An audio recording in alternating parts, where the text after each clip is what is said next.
Absolutely. So let's pivot now to this huge news that came out a few days ago.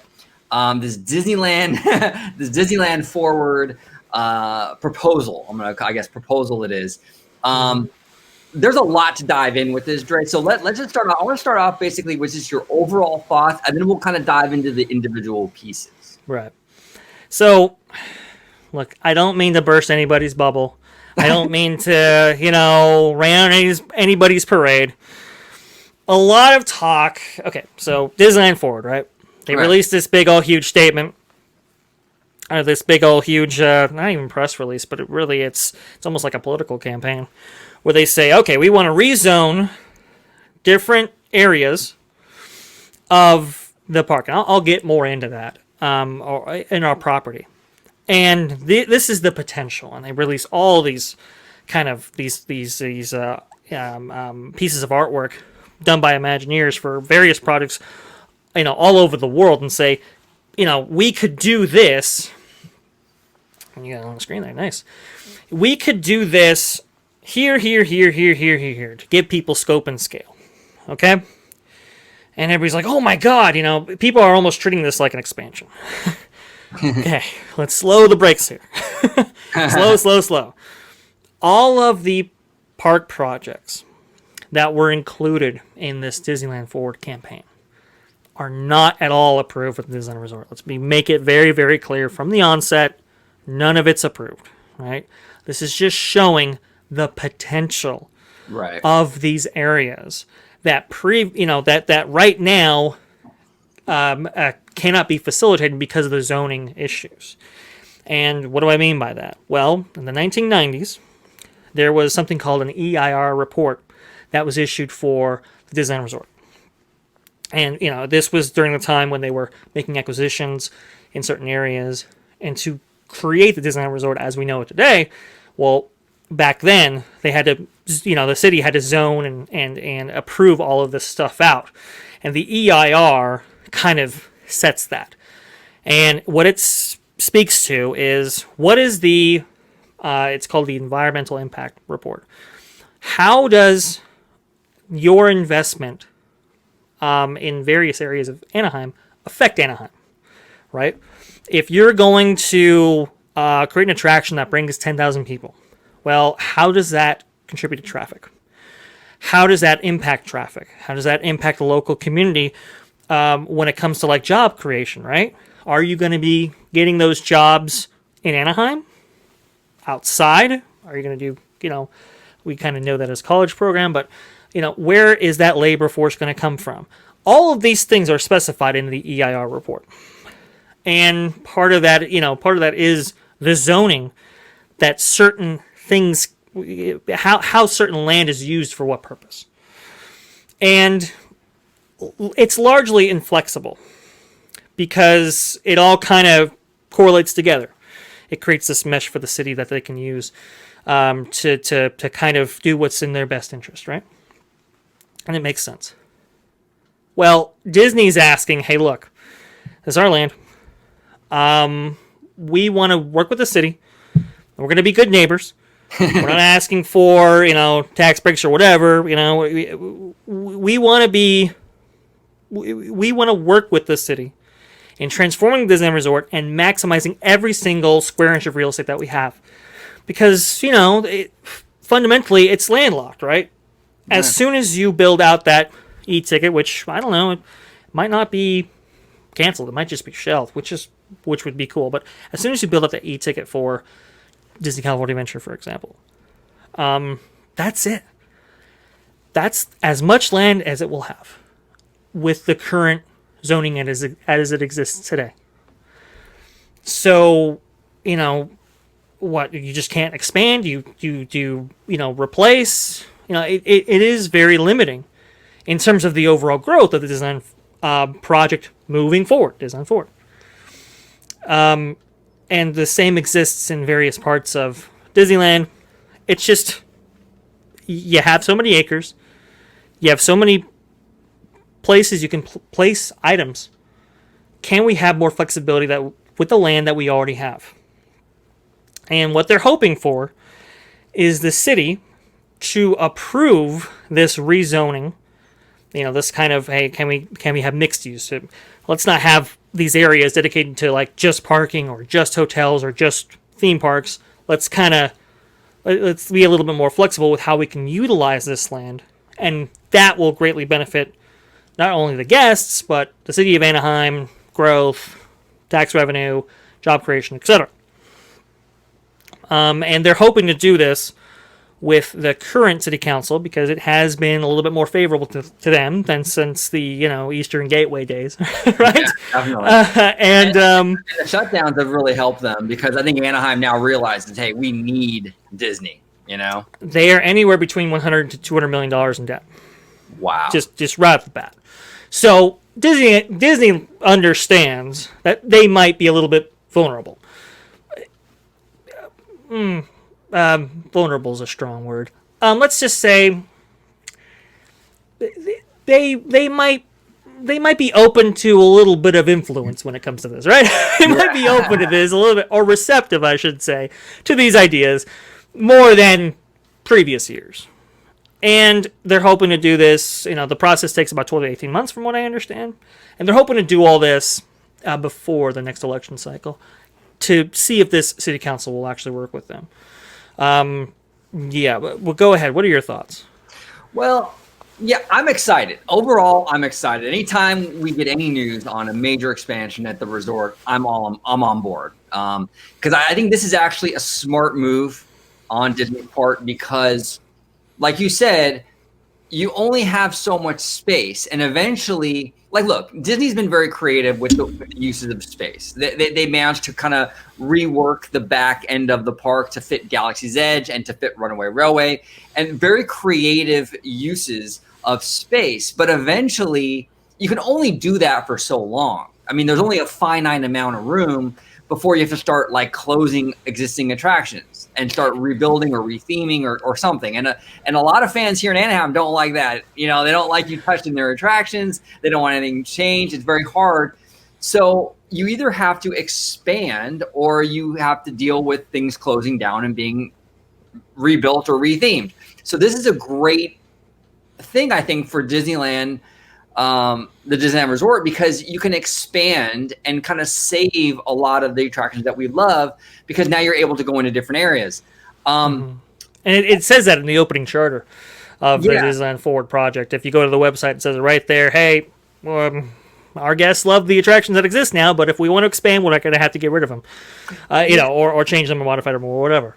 Exactly. Now, my only issue is I don't mind that. I actually like the idea of the theme parks expanding, as you can see in the map here, over on the hotel side. I like that.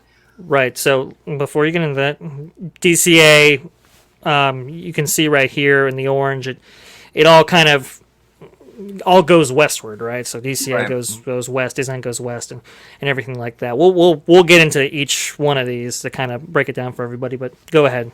I do apologize. Yeah, I like having that theme park space on that side. I'm not, and again, I understand this is just basically just a political thing to sell the city more than anything. This isn't blueprints or anything like that. Imagine the possibilities. Go ahead. Yes, imagine the possibilities. I'm not 100% sold on the bridge thing because it feels very much like a separate park that way. I would prefer, and again, this might cost the city or whoever a lot of money, but I would prefer them to. I think is that Disneyland Drive right there in between. Yeah, so Disneyland Drive kind of cuts through the middle of this as we're seeing it on screen. It cuts through the middle, going from south to north, but it looks like it's going from east to west, but it's the orientation. And then you have a couple of streets kind of in between that looks like they've kind of shut down completely, paved over, and now that's another complex with like this street running through it. It's quite interesting. I mean, people might say, "Oh, well, that's crazy." Well, actually, if you look at downtown Disney as it exists today, between the kind of the Lego store, Jazz Kitchen, and the monorail platform, you actually do go over a bridge that takes you over Disneyland Drive, and you don't even notice it. You don't even realize it. So it can be integrated well. It's just, how much is it going to cost and what's it going to Yeah. look like on the other side. Could they, and I'm not sure if they can even do this, but could they actually kind of bury Disneyland Drive where you go underground and have it go flat all the way across, or is that going to be too costly? Well, I mean, that's what they did with Disneyland Drive as it exists today with Downtown Disney. It does go, there's a gradation change there that takes it under a little bit. And you pop back up and there you go. You could do a tunnel situation.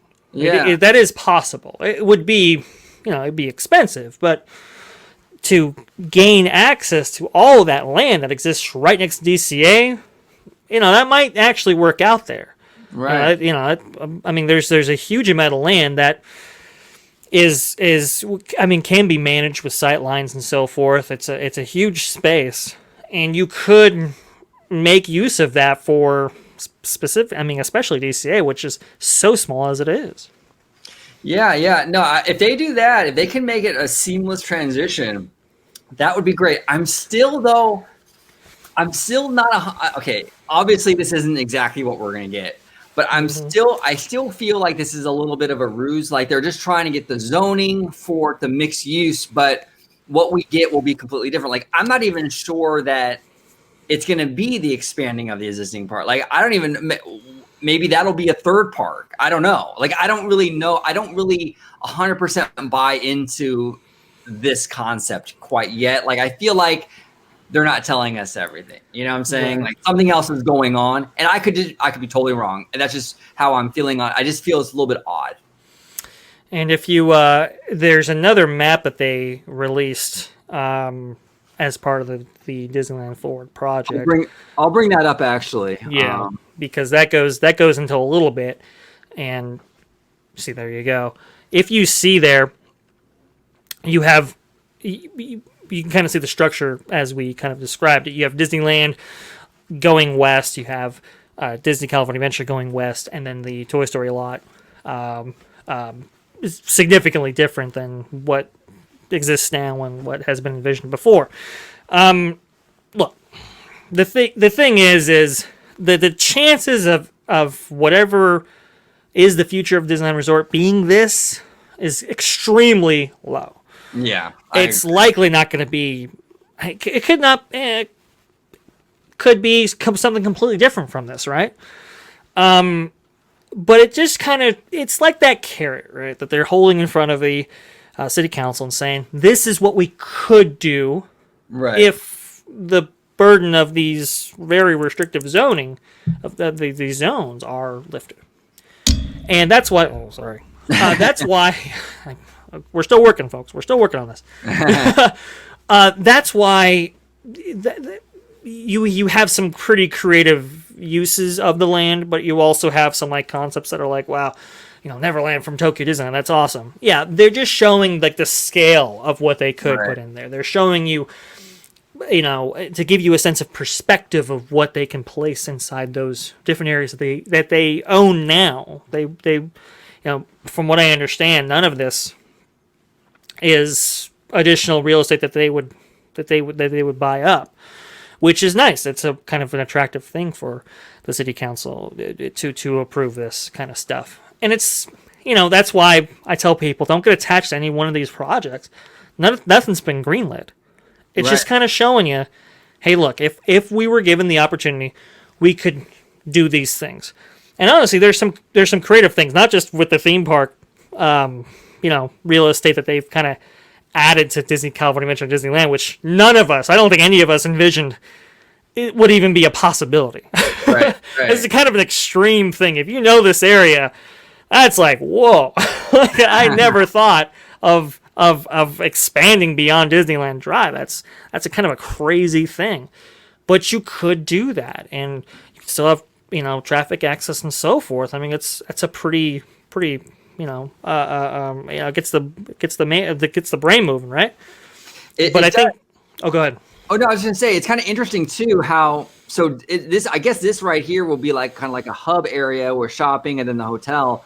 And this will be kind of cordoned off for Disneyland, and then this is cordoned off for DCA. If I'm seeing it correctly, right? Yeah. I think so. Some people were kind of saying like, oh, what if they just make it one mega park? And, this is the kind of, this is the way you could bring both parks together. There is a little bit of that happening. You might have like an additional access point for the parks there, but in terms of like joining the parks together through this alley, I don't really see that happening. But because they are so distant, because they're like on the other side of the entire resort complex, you could have a situation where you have like a like how DCA used to have, where Paradise Pier Hotel, you could actually go into Paradise Pier, do this like little access pathway between the Grand Californian and I believe it was at that time it was Mulholland Madness. Like you could go through this little pathway, and boom, you're into Paradise Pier if you stay at the Paradise Pier Hotel. But it'd be kind of like DCA, how it has a separate entrance for resort guests. Be kind of like that. I could see them kind of doing that. But again, this is all kind of, hey, what we could do kind of thing. This is, we have options on the table, so to speak. Yeah, I'm very curious because I think they have to present their official formal idea by like 2023 or something to the city. I'm very curious what that finalized artwork is going to look like. Very curious. This was drawn up fast, as you could tell. There's some stuff that's like, well, I don't know if that's going to work there. I would be very curious to know what the final proposal might be. But even that, again, they're kind of looking for as much flexibility as possible with these things. So even that proposal might not be accurate to what they eventually do. It just might be as accurate as they can possibly get for an approval process. Yeah. This is definitely drawn up, like you said, very quickly, and it definitely to just kind of put, I guess, like political pressure on Anaheim, and say, hey, look, you know what, and get people excited, get the general public excited, and then there's more pressure for them to approve this thing, right. and Oh, absolutely.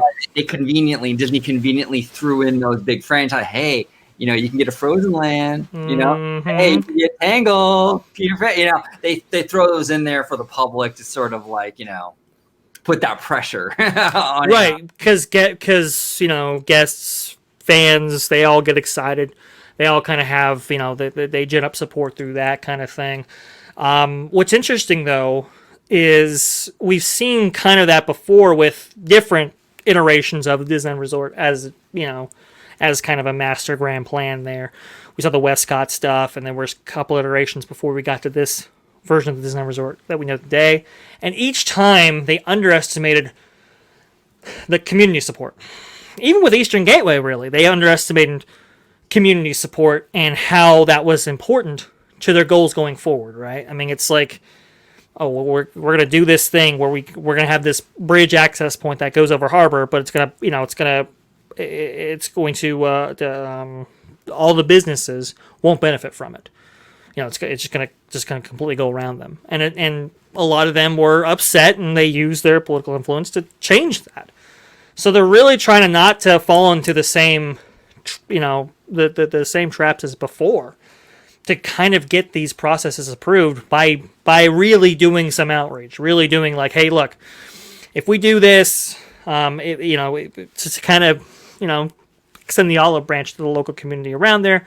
We're going to participate in public services.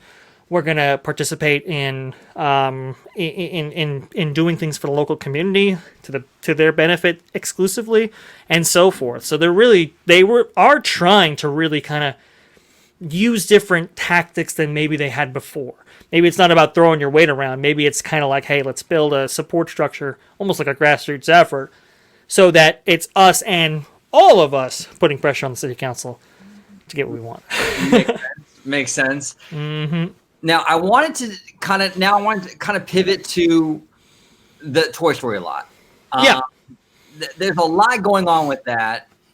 What are your feelings on what is now? Again, this is concept art that probably is meaningless because whatever they give us is probably not going to happen. But what are your thoughts on the proposal for that, it becoming that shopping dining district? I was stunned. I never really considered that before they had done it, but the idea is, okay, well, it's going to be next to the convention center complex. If we were to build a resort complex there, that could serve dual purposes, where you could have convention attendees stay there along with attendees of the parks, guests of the parks, so that you could have, maybe this kind of dual thing where if it's a slow season for the parks, it's high season for convention business, or vice versa. It is kind of a clever little concept that I never really considered before. And understand that these theme parks have operational requirements. These resorts have operational requirements for TDO and TDA and so forth. For example, parking inventory at Disneyland has been it's been a nightmare for years and years and years, ever since they got rid of the Disneyland parking lot that, now DCA sits on. Ever since they got rid of it, it's been a nightmare to park at Disneyland Resort. I think we all kind of know that. We've all been kind of experienced with that experience. So, and why is that? Well, the Disneyland parking lot had about 15,000 spaces at full build out. Wow. 15,000. A lot. When they replaced the Disneyland parking lot with Disney California Adventure, obviously you have to make up for that inventory, so they make the Mickey and Friends parking structure. The Mickey and Friends parking structure only supports 10,000. That's it. So you've significantly increased the amount of attraction, guest attracting amenities, theme park space and so forth, but you actually lost parking inventory. That don't go together too well. Right, and that's why it's really been an issue, right? And they've been at a deficit for years, up until about, I want to say 2017, 2019, is when they kind of finally reached beyond that 15,000 number. Even with Toy Story lot added, that only added like less than 5,000. They kind of busted out the borders there.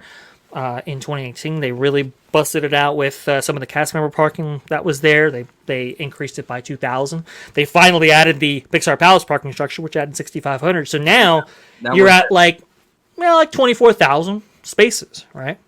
Well, that's still, if you've doubled the theme park space, which they have, they've done that, and I think then some with Cars Land and Star Wars Galaxy's Edge. Well, you haven't doubled the parking. Right, it's still 24,000, right? So, whatever you do, and the same can be said for rooms, for the room inventory situation, going back to Toy Story lot. The amount of rooms they have on Disneyland property are woefully inadequate to what they need out there. Honestly, I've heard it from operations people like, hey, look, listen, we put pressure on them. The next expansion that comes, it's a requirement. It must include a new hotel or a refurbishment or overhaul of Paradise Pier or something, because we need the inventory. Wow. And they just don't have it. So this kind of fits a lot of those bills nicely. With the Toy Story lot, it increases inventory, and no matter what they do, they're going to need Eastern Gateway anyway. And it kind of, it facilitates that and doesn't, dramatically increase the amount of guests, services or amenities that would require more parking than that. But you could make the argument, right, for a new theme park. Yeah. And we've had conversations about this before, going back and forth. What are your thoughts on it? Let's hear your argument here. It's weird. I'm torn on it. On one hand, I think the idea is kind of brilliant to have this self-contained little resort adjacent to the Disneyland Resort, where you can go and it can be like almost like a Walt Disney World vacation. Like you can go and you're like the beautiful sprawling hotel, the lake, and the shopping. It's its own little resort. Yeah. I actually love the concept in and of itself. I love the concept of that self-encapsulated little resort, The issue that I have with it, though, is where they're putting it, because I feel like I've always wanted a third park, and I feel like this would be sort of maybe not the nail in the coffin for a third park, but pretty close, because it's going to be very difficult to find another 75 plus acres for a park. If they utilize that land, where would you? I mean, I guess I don't know. I mean, that's the only sticking point that I have with it. If you want a third gate, and here's the thing: the original zoning in the 1990s for the Strawberry Fields, now Toy Story lot, was supposed to be a third gate. That's what it's zoned for currently. That's what it was meant to do. And to your credit, Orange Grove, you did the deep dive on this. I checked the numbers and they check out. If you do an acreage, what is it, calculation on the space that Toy Story lot currently occupies, and Disney California Adventure, with the e-ticket space, with that little Simba, Timon parking lot included, it's almost exactly the same. To the acre, it's almost like 75 acres. Yeah. Both are very, very similar. So it's not that kind of crazy concept or notion to have a theme park in that space. It could very well work. And if you want something next to Disneyland Resort, as it currently exists, as a third gate, and you don't have to drive out somewhere or whatever, that's it. It doesn't exist anywhere else. Right. I mean, technically, they could turn this, what they're doing with the expanding of Disneyland DCA, into a third park, but the shape of that land is really awkward. I mean, it might be, I don't even know the acreage for that piece of property, but even if you demolished everything, it would still be a very odd shaped park. It's really, it kind of has to be Toy Story. I was just gonna say real quick, what are your thoughts on like retail? Because retail has been struggling for a long time, and then COVID comes and really kind of knocks it out. Do you feel it's smart for Disney to create a retail space that large? I know the hotel's on there as well, but are you concerned about that, considering the retail environment right now, or does that not? Is that not something that we should be too concerned about? Listen, I've seen your post on Twitter. I know you've been making this point. I agree with you. I think it's I can envision the Toy Story lot being increased, like resort or room capacity, right? Yeah. But I can't see a retail aspect attached to it. I just can't envision it. I can't see it. Like you said, I mean, like you made the point several times on Twitter, that the Disney company is reducing the amount of Disney stores that it has in, shopping malls and all of that all across the nation, right? Retail is on the downswing. Do they really want to attach themselves to another retail complex? Which, by the way, the most similar thing we have to this is Garden Walk. How successful has that ever been? Especially now. Right. That thing is a ghost town right now. Yeah. And it wasn't so much different before the pandemic. There were some items on the periphery that did do their share of business, but when you get to the core, there ain't nothing there. And that was as true in March of 2020 as it is in March of 2021. There just isn't enough there to attract people to really to really make that much sense. Oh, well, we're gonna go ahead and add additional retail. Right. It makes much more sense if you're gonna add retail. Do it to downtown Disney. Right. 100%. I mean, we've seen that something like a Star Wars Galaxy's Edge or a Star Wars themed store does do well. That is doing very well. Whether or not it will actually do as well as it is right now, when Star Wars Galaxy's Edge actually officially opens, we'll have to see. But there is kind of a hunger for maybe unique retail, unique dining to a certain extent. Yeah. In the downtown Disney corridor. I just can't see the Toy Story lot. I just cannot see it. I can't wrap my mind around that. Yeah. Even post-COVID. Yeah. I can't. Yeah, I can't see them. I can't see them doubling down on that. But I like the overall concept, though, of having that little self-contained resort. I like that aspect of it. Right. Yeah, but I think if we do get that, the third park is gonna be awfully tough going forward. If not that, if they do a resort concept there, I mean, it could last there for like 30 years. Doesn't mean that anything that they build there is 100% permanent, but it just makes it real tough.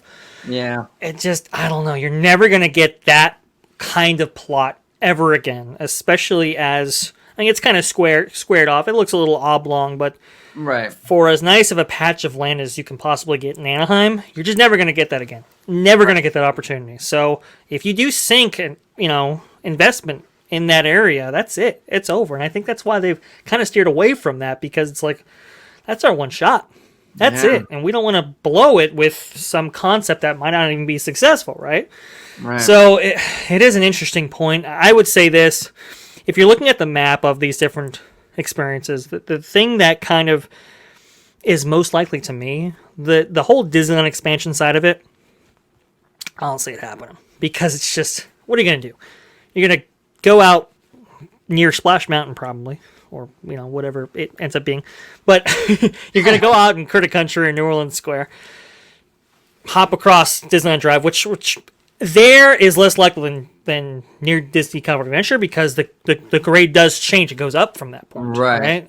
To go over that freeway overpass or whatever. Like there's some maneuvers that have to be worked out there. But then you get on the other side, you're going to have the Disneyland Towers on one end, and Pixar Pals on the other. How is that going to work? Like, you're going to need to berm the size of, Tokyo Disney's Sea's friggin' volcano, Right. to cover this kind of stuff. I mean, it's just going to be huge. I just don't see them adding that kind of stuff to that area. I can see maybe, resort hotels or something, towers, but then, is your view Pixar Palace? Well, that's not great. So there are all those things to work out, but I think it's much more likely that we see a third gate. I'm slightly inclined to say third gate for Toy Story Lot. I'm very much on board with the idea of Disney California Adventure being extended past Disneyland Drive, and probably an extension of Downtown Disney with resorts mixed in. That's kind of what I see coming from this. Oh, and Eastern Gateway. You have to do Eastern Gateway before any of this stuff. You have to. Yeah. And I think they'll get that. I think that it's such the political environment has changed so much since then. I think that they shouldn't have a problem getting that, I think, this time around. No. I think they did say, I think there were indications that if because they still want to do a guest walkway or pedestrian access path or bridge, sort of like, it would be what they indicated in the concept art, but slightly reworked. But they did indicate that if they do something like that, which they do want to do, that it would be better integrated with the businesses that already exist there, so it wouldn't bypass them like it did before. And I think that's what caused a lot of consternation there. Like, you just, even like the Hojo, for example, if you stay at the Hojo, right, the Howard Johnson next to Disneyland, across from Harbor, if you stayed there, they wanted you to walk all the way down to like the Pumbaa lot. That's a long way. If you know that, it's like, what would you say?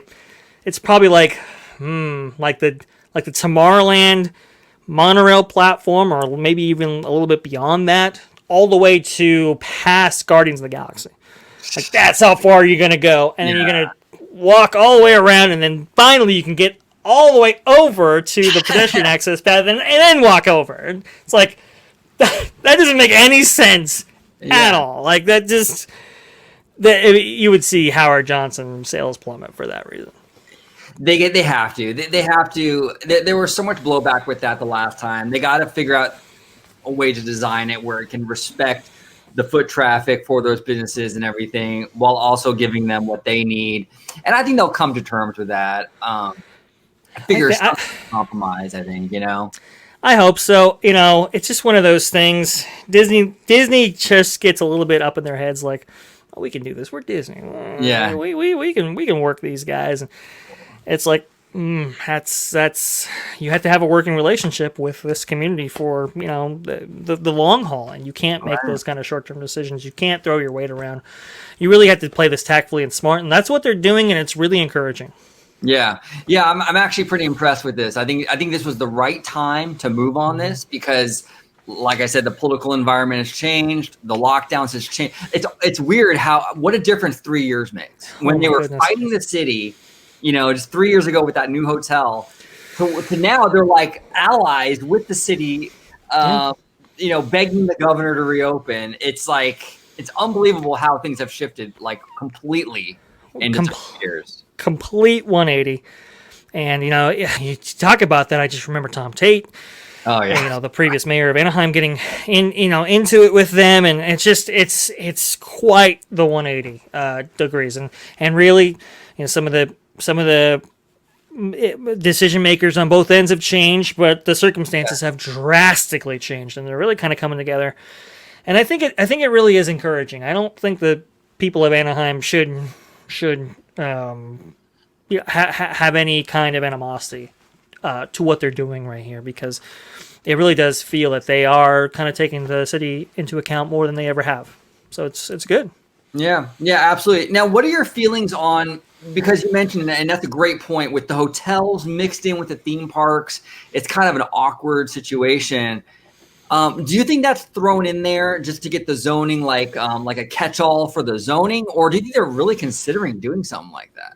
Is there a possibility that we might get theme park wrapping around these hotels, or is that just to get the zoning, just throw everything in the pot and approve it all, and then it's kind of interesting that you say that, because I was thinking of, do you remember the old Westcott concept and what really made it kind of unique?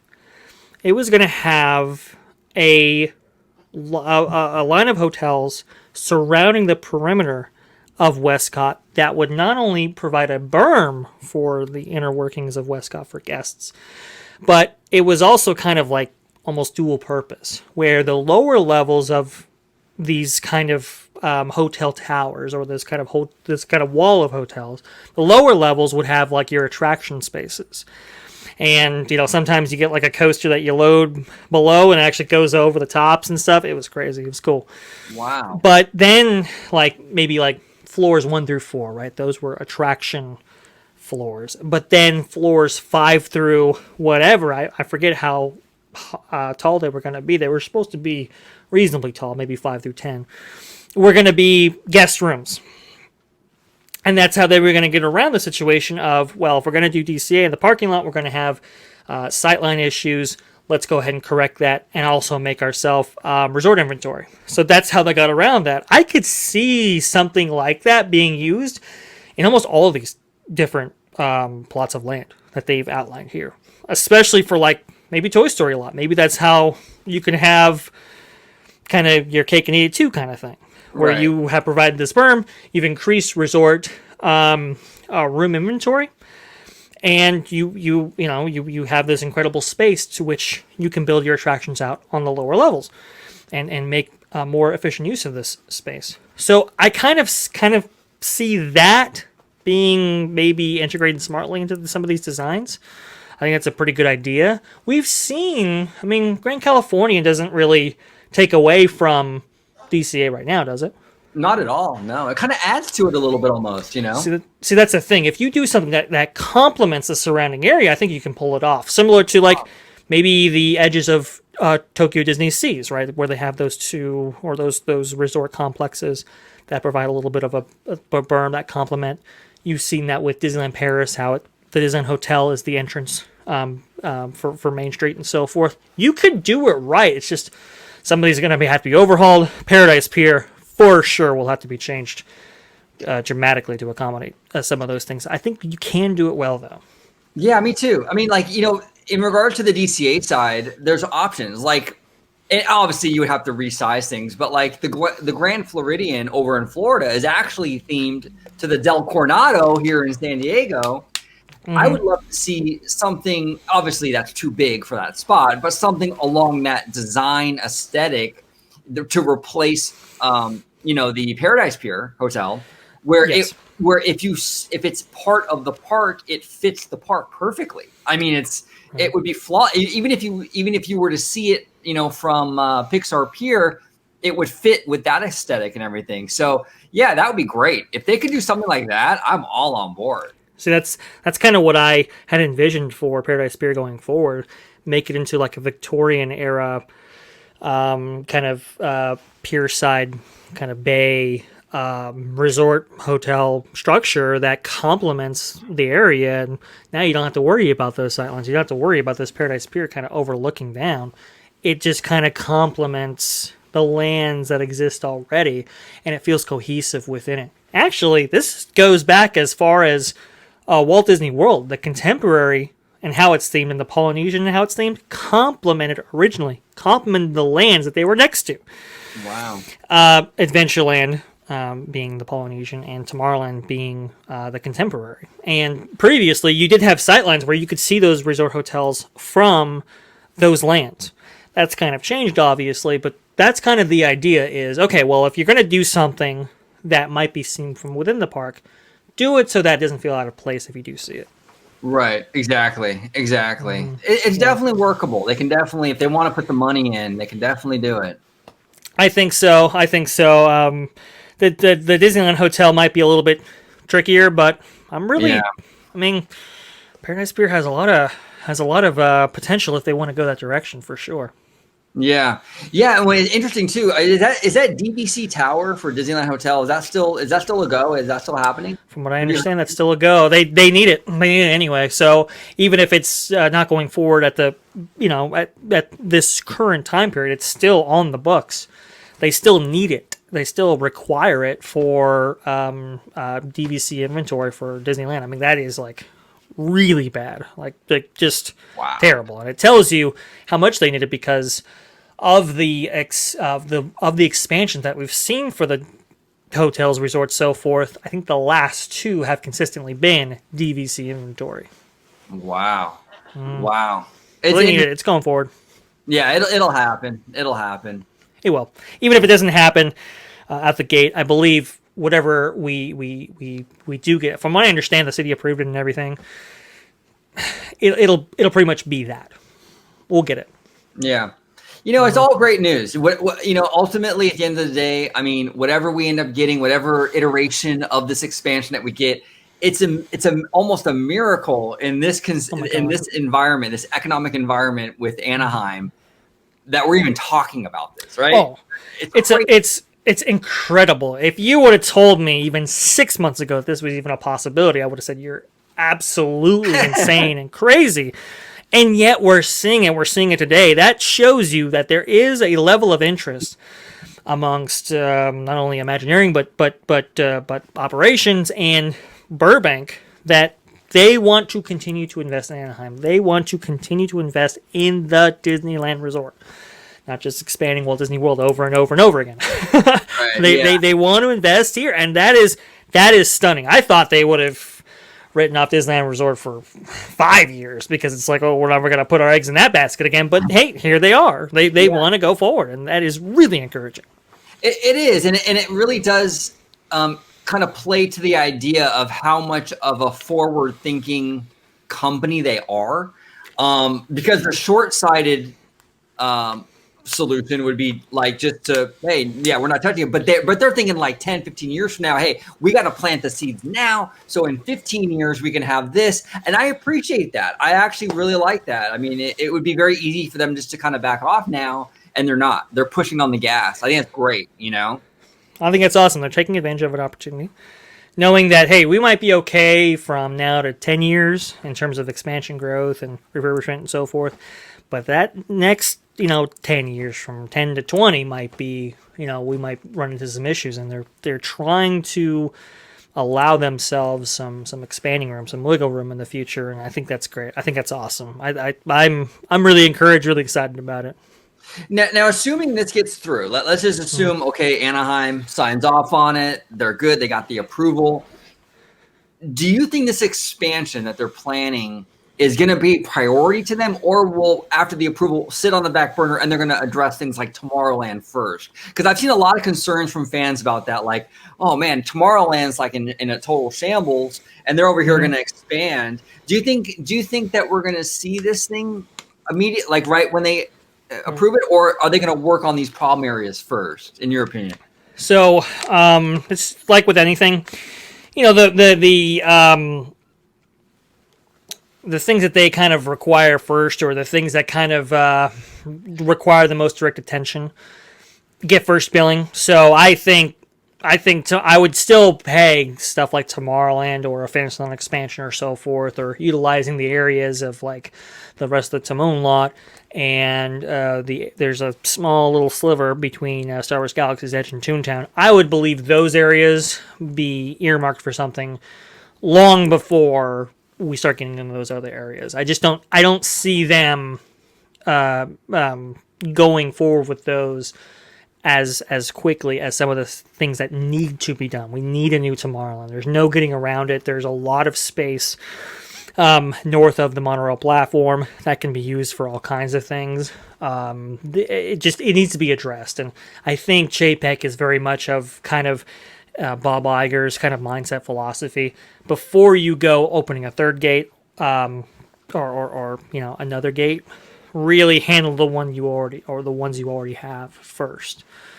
Right. So I don't think they'll develop more land on the other side of Disneyland Drive until all of the area is saturated as much as it can be in the parks as they exist today. Yeah, absolutely. Mm-hmm. And it's refreshing, like you mentioned a little bit ago, that Disney is seeing the potential with Disneyland Resort, because I've said it a few times. I think we've even discussed it here on the channel, where in terms of growth potential, not physical growth, obviously, but growth potential, financial growth, hotel growth, things like that, Disneyland is really kind of a fresh market, kind of untapped in a lot of ways. I mean, it's only like really right now, I mean, it's a 2-day vacation pretty much. You can squeeze a lot more out of guests. People can stay longer than 2 or 3 days. We've seen that in Florida. They stay a week in Florida. Whereas Florida, because it's already a week-long vacation, it's a little harder to squeeze out that 8th, 9th day. Disneyland is much more easier to add that growth. And I think Disney, maybe they see that too. Maybe they see that, hey, look, this is kind of an untapped market. We can get a lot more growth out of this resort if we can just figure out the city situation, right? Oh, yeah. No, there's untapped potential in Disneyland. I mean, this goes back all the way to the 90s.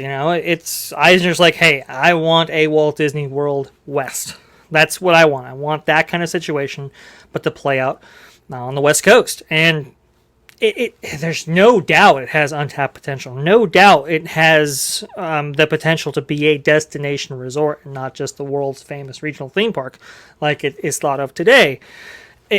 There's so much there, and like you said, I mean, you've made the argument for a third gate to be built on the Toy Story lot for that exact purpose, right? Where if you build a third gate, then it just creates an incredible amount of cachet in the eyes of guests and tourists and people looking to book vacations. It's like, wow, okay, I can go to Disneyland and I got the access to 3 parks. That's awesome. That's great, and that's something that rivals Walt Disney World as if you can solve the operational issues, room inventory and parking. I mean, there's no limit to what Disneyland can do, and that's why it's quite interesting.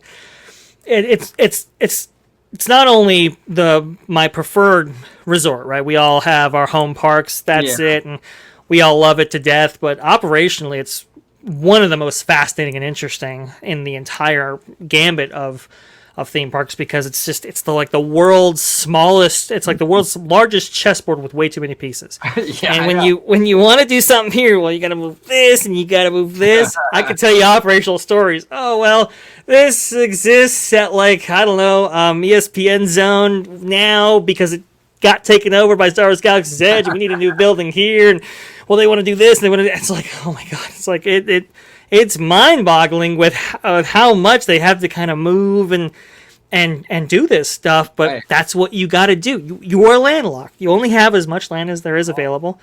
My idea is, okay, if you're going to build like a Toy Story lot situation, if you're going to build like a third gate, my thing would be like, okay, what if you had a Skyliner type thing that goes from, because like when you look at the original plans for Westcott, they were going to have people movers come from both parking structures on both ends. So the Eastern Gateway's been in the works for forever, but you're going to have people movers drop you off to the kind of the Disneyland. Now we know it as the Esplanade, but back then they had, I think it was like Disneyland Plaza or something. But I was like, well, wait a minute. You could have a Skyliner go from this parking structure to the hub and drop you off, or there, downtown Disney, and then you could have one going to the Eastern Gateway, and then one to Toy Story Land. You're done. You have complete access to the entire resort. You didn't even have to build that much infrastructure. So there's no limit to what they can do. Yeah. As long as they can get the city on board, I think the sky is really the limit. I mean, they can do a lot of great things over there. That was one of my favorite things. Aside from Westcott just being a great concept, I loved the infrastructure planning that they did for that. Like you said, with the people movers and the way they incorporated the Disneyland Hotel and the whole thing. It was beautiful. It was... Oh my god! It would like, we've seen Disney Springs and how the Downtown Disney doesn't look anywhere close to that. It would have given Disney Springs. I mean, it would make it look like chopped liver. I mean, really, some of the stuff that's in there is just so amazing, so breathtaking, so ambitious. Oh, I'm telling you, folks, they can do a lot. They could do a lot. It would be fantastic. Now, before we close it out, I always like to give a few minutes at the end to anything that you want to discuss, Dre, before we close it out. Say any last minute thoughts. It could be completely unrelated to this. It could be Disney Plus. Anything you want to discuss? Let's see. Well, last show, I told the story about the Country Beach Jamboree. It's right there. That was slightly inaccurate. I said, they opened the movie the same day that they closed down the ride. That's not quite true. But the ride did close while the movie was in development, which is still speaks to my point that I made, which was the left hand doesn't know what the right hand's doing occasionally, and they've overcome those issues. That was kind of the point of that. I wanted to correct that for the record because I saw a comment there, and I was like, oh yeah, that's right. Okay. But man, I'm trying to think right now. I mean, look, the biggest thing that's coming that we're all excited for is the reopening of Disneyland. Is April 30th. We're finally getting the parks reopened. We're finally training cast members.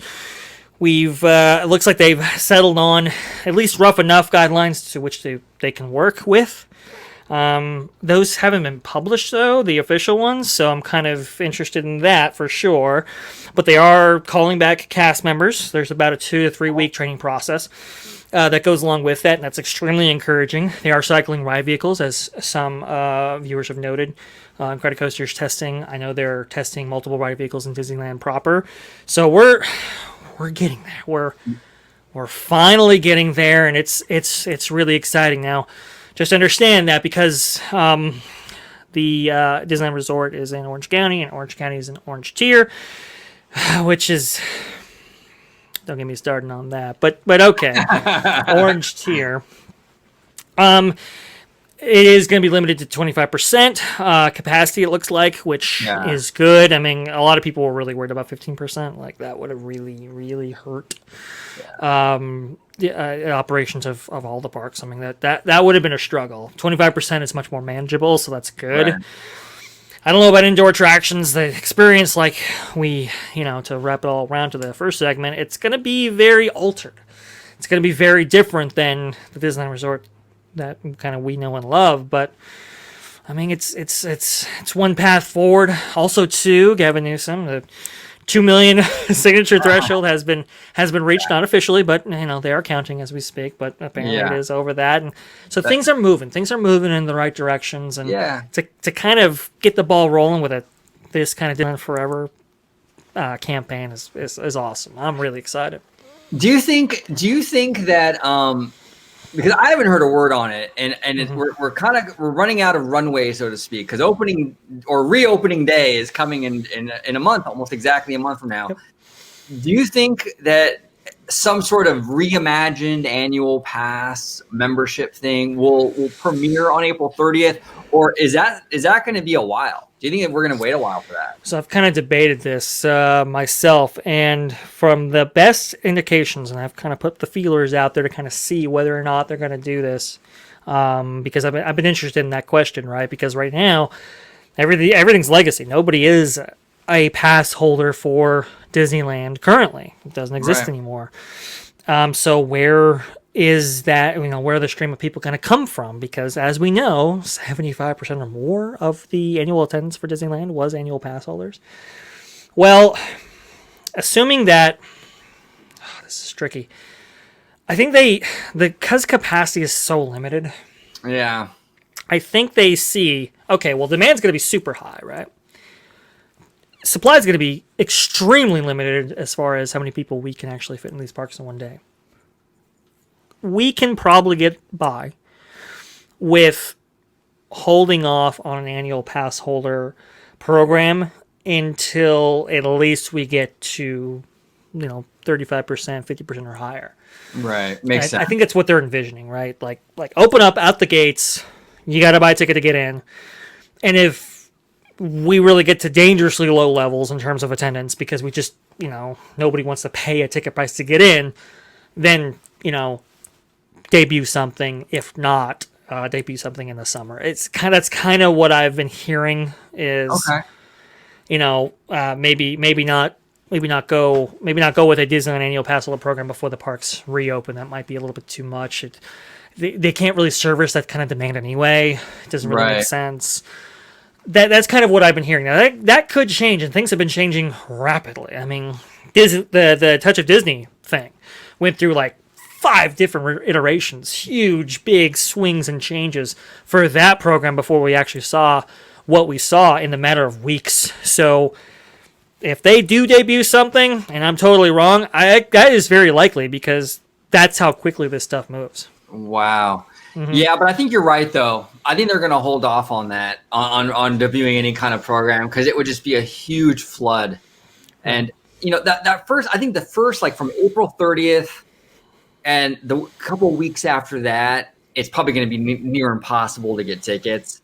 But I think after a month or so, what do you think? It'll probably even itself out a little bit, get a little more doable, and it'll start to. If you're limiting it to just ticket purchases, I think after a month or so, it might start to level out. It might start to get a little bit more manageable. That's not to say that there will be an attendance drop off, but I think it would be it'd be easier to make reservations when you do get a chance to buy tickets. It will get easier to kind of get into the parks on a regular basis, assuming you have enough money to do it. That kind of scenario playing out, but right now there's so many spinning plates. Yeah. That do you really want to add one more right on before you relaunch this whole thing? I don't think they want to do that. Yeah, absolutely. Mm-hmm. Well, thank you, brother. I appreciate you coming on. It was a fantastic conversation. I want to have you back on because I really do want to talk about, and we talked about this, about the like a Bob Iger, like retrospective, like looking back at the Bob Iger tenure, which is kind of a huge topic that kind of deserves its own video. Literally, folks, it was in the show right there, and it doesn't forever happen. So exactly, what are you gonna do? What are you gonna do? So maybe I'll have you back on soon, and we'll do that one because there's a ton to talk about in terms of Bob Iger. I mean, and JPEG and all that. An endless amount of stuff for the last 15 years. It's been quite one heck of a ride, as he would say. Ride of a lifetime, almost. Ride of a lifetime. That's right. There you go. Well, thank you, Dre. Thank you for coming on. Let everybody know at home where they can find you on social media. Best place to find me. I'm on Twitter. I haven't been posting that much because just things have been just moving so quickly, and we've been doing some stuff here. But you can engage me. I'm always open for conversation at VashSky. That's at V as in Victor, ASHSKY. Just on Twitter. That's the best place to reach me. Perfect. Well, thank you for coming on again, and thank you all for watching. Comment below.